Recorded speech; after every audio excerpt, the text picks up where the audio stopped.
اور پھر یہ کوئی نئی بات نہیں بلکہ پیپلز پارٹی کا 2008 کا دور آیا، اس نے اپنی مرضی کی ترامیم کرائیں، نون لیگ نے اپنی مرضی کی اور پھر سابقہ حکومت نے اپنی مرضی کی، اور رہی صحیح کسر موجودہ بھانمتی کے کنبے نے پوری کر دی۔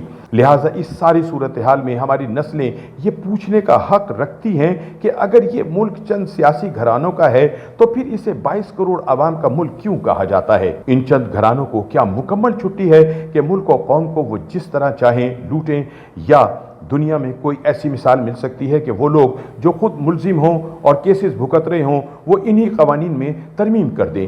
کیا یہ ہو سکتا ہے کہ جیلوں میں قید مجرم ہی جیل کا ضابطہ اور قوانین تشکیل دیں؟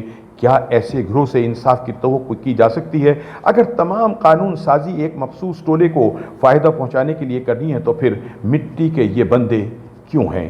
حالانکہ اس کے برعکس ہمسایہ بھارت میں احتسابی ادارت CBI کا پارلیمنٹ سے کوئی لینا دینا نہیں۔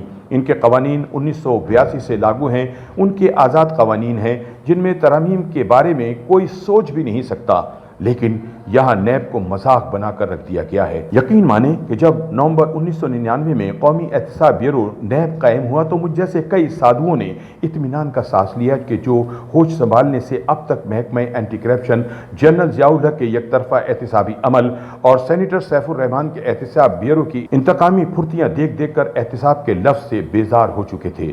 نیب سے اس لیے امیدیں زیادہ تھیں کیونکہ اس ادارے کو آئینی تحفظ دیا گیا تھا تاکہ کسی بھی اچھے خان کی دھونس نہ چل سکے۔ آئین کی نظر میں چونکہ تمام شہری برابر ہیں، لہٰذا یہ امید برحق تھی کہ نیب بھی تمام پاکستانیوں کو اس آئینی نگاہ سے دیکھے گی۔ نیب کی عقابی نگاہوں سے کوئی محمود و ایاز نہیں بچ پائے گا اور کسی حکمران میں جرت نہیں ہوگی کہ وہ نیب کے عہدیداروں کو اپنی مرضی سے ملا سکیں اور دباؤ میں لے کر تقرریوں اور تبادلوں کا کنٹرول حاصل کرنے کا سوچ بھی سکیں۔ جب ملتان کے کور کمانڈر لیفٹیننٹ جنرل سید محمد امجد کو نیب کا پہلا چیئرمین بنایا گیا تو ایک پروفیشنل ایماندار منتظم کا انتخاب قابل ستائش تھا، لیکن وہ بیرونی مداخلت کی وجہ سے مستعفی ہو گئے۔ اس کی بڑی وجہ یہ بھی تھی کہ نیب میں سیاست کا عمل دخل بڑھنے لگا تھا۔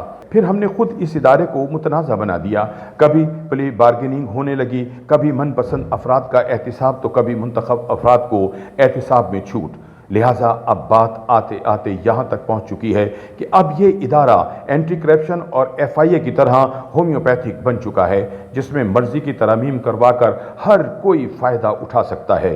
جس طرح اینٹی کرپشن ڈپارٹمنٹ ہے، اس کا ریکارڈ چیک کر لیں تو وہ کس طرح غریب آدمی کو سزا دیتی ہے۔ اسی طرح آپ FIA کو بھی دیکھ لیں، وہ بھی گنے چنے افراد کا احتساب کرتی ہے۔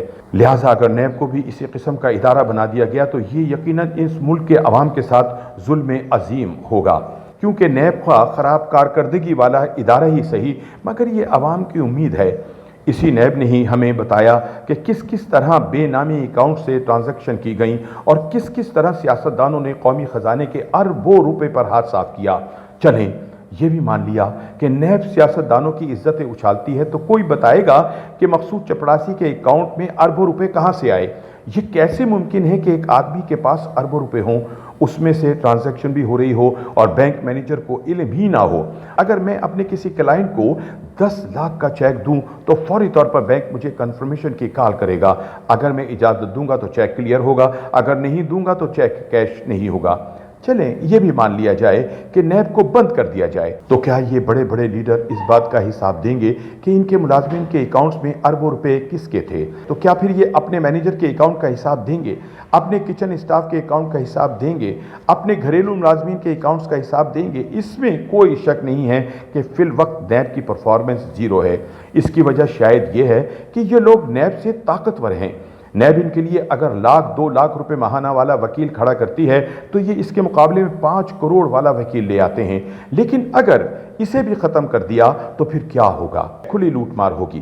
بجائے اس کے کہ ہم اس کے اختیارات میں مزید اضافہ کریں، پروفیشنل لوگوں کو اس ادارے میں اپوائنٹ کریں، یہ کیسے ممکن ہے کہ اس کے ہاتھ باندھ کر ہم کہیں کہ ملک سے کرپشن ختم ہو جائے؟ بہرکیف ارسطو نے ٹھیک ہی کہا تھا، قانون ایک ایسا مکڑی کا جالہ ہے جس میں غریب پھنس جاتا ہے اور طاقتور جالہ توڑ کر نکل لاتا ہے۔ یہاں اپنی مرضی کے قانون آج تک بنتے آئے ہیں اور آئندہ بھی بنتے رہیں گے، مگر سوال یہ پیدا ہوتا ہے کہ یہ آخر کب تک چلے گا؟ اس سے انکار نہیں کہ نیب میں کئی خامیاں ہیں اور وہ توقعات پر پورا اترنے میں ناکام رہا ہے۔ یہ اکثر سیاسی اشرافیہ کا اسکور طے کرنے کا آلہ رہا ہے۔ تاہم نیب کو تحلیل کرنے یا اس میں مرضی کی اصلاحات لانے کے بجائے اس میں سنجیدہ اصلاحات کی ضرورت ہے۔ نئی حکومت کو چاہیے کہ نیب میں اصلاحات کے لیے بہتر اقدامات کرے، نہ کہ اسے ختم ہی کر دے۔